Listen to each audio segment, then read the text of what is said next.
السلام علیکم ډاکټر صاحب. وعلیکم السلام. څنګه حال؟ ډاکټر صاحب څنګه حال دی؟ جی خیر دی جی.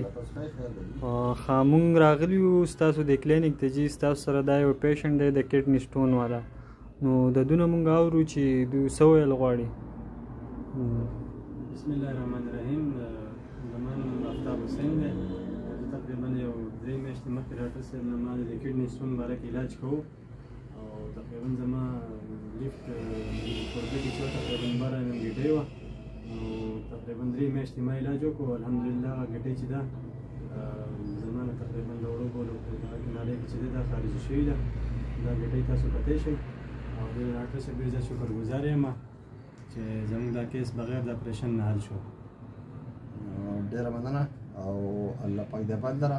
ټریټمنټ 3 میاشتې خو تا چې کم کړی دی نو دا ټریټمنټ داسې کړی چې د بالکل یو ټایم په دې کې قضایي نه راوستې. ریګولر چې ورته موږ څه ویلي په هغې باندې عمل کړی دی. اوبه ډېرې څښلي دي، دوایي ریګولر خوړلې ده. نو الله پاک د ده دا مسله چې کوم دی دا ټیک کړه او دا 12 mm ګټۍ ستاسو مخې ته ده چې الله پاک دغه میډیسن سره راوګرځوله په خپل قدرت باندې او په دغه میډیسن په ذریعه باندې. نو الله پاک نور هم ستا د مصیبتونو تکلیفونو نه په امان کړي. ډېره مننه، شکریه.